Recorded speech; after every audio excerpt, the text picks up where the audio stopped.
beautiful day. Good morning, lovelies. I missed you all night. But now we are off. It's almost 3 o'clock. It's about 2:30. So I'm off to get this tag off these pants that I bought, like the metal tag. So I'm gonna get that off. And then I'm going to head to my 3 o'clock class. And then after that is business, business, business. Okay, see you soon. Hello, everybody. Class is over. I'm about to sit down and find somewhere to sit because I want to finish reading Toni Morrison's book. And I just kind of want to chill out and finish my homework as much as possible. My scholarship thing is until 5:30. But when I see you again, I'm sure I will be in a huge rush. Huge rush. And so I guess I look forward to seeing you then. The day should just get super exciting after that. I expect it to, and I know it will. So see you soon. Oh, I forgot. I really wanted to tell you this. I met this girl earlier who goes in one of my classes, and she like compulsively writes quotes on her body. And I'm not really sure, but they're really great quotes. And I'm really confused about it, but like also in awe as well. So I just thought I'd share that with you. Okay, see you later. Okay, so I'm about to go into my meeting, but like shiny. But I just took some time to read a little bit of this book called American Slavery and American Freedom, and it tells you a little bit about early Americans. And like these people would cut off their nose to spite their face. Sometimes I was just like, because they relied, specifically Jamestown in the early 1600s, relied on the Indians to provide them with food because they couldn't, for some reason, hunt or plant for their own food. But at the same time, you're raiding Indian villages and killing people. Like, that's not smart. All right, but anyway, gotta go into my meeting, so I'll talk to you lovelies later. Bye.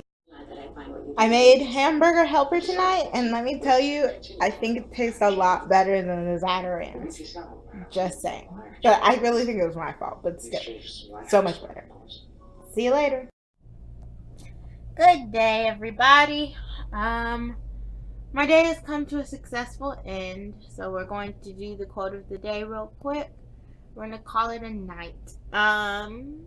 Okay, let's go ahead and do it. So, quote of the day is, "A poem begins as a lump in the throat, a sense of wrong, a homesickness, a love sickness." It's by Robert Frost, who's an American poet.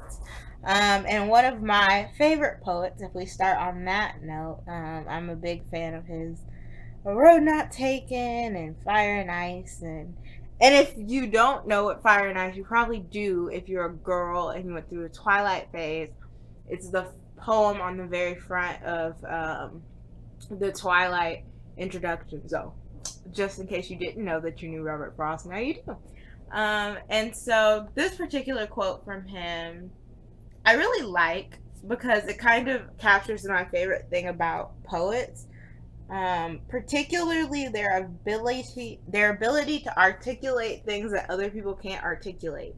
So instead of trying to and I think most of it is because they think about writing what feels instead of trying to put words to it. So like for instance, he says a poem begins as a lump in the throat. Like most of the time that means like not being able to speak. Like you can't really put words to what you're feeling. And so instead of trying to come up with words for the feeling, they give you a physiological reaction that we would all understand, like being homesick or being lovesick or just feeling a little off and you're not really sure why. And that lump in your throat and you can't articulate it. And like that's the beginning of a poem is what he's telling you. That inability to articulate is eventually what gets you to the best. Really, some of the best poems are moments in life that we all try and that nobody knows how to articulate, but somebody comes up with an amazing way to articulate it, and usually in like a really small set of words.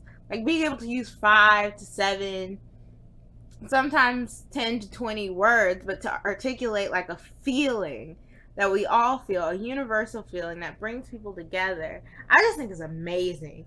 And I think that's kind of part of the reason why I do some and write poetry, because I think it's important that people have that universal connection, that people feel like they can, they understand that they're not alone in those feelings. Like knowing that you get that lump in your throat, or that you feel homesick or lovesick. I think that's why we even have those words, so that people know and feel like, and know that other people feel the same way they do.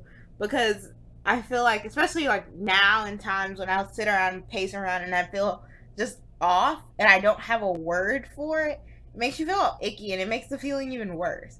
Like, but if you have a word for it, then it makes you feel better. Like if you know you're homesick, just that knowledge can make you feel better, because there are things you can do to keep from being homesick.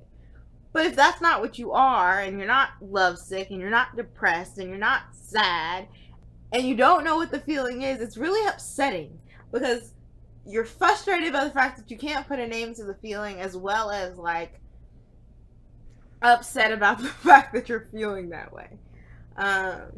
So there's that. And I think that's my reflection on this quote. So I'm going to go ahead and sign off. I'm Raven, and this was my Eyeview.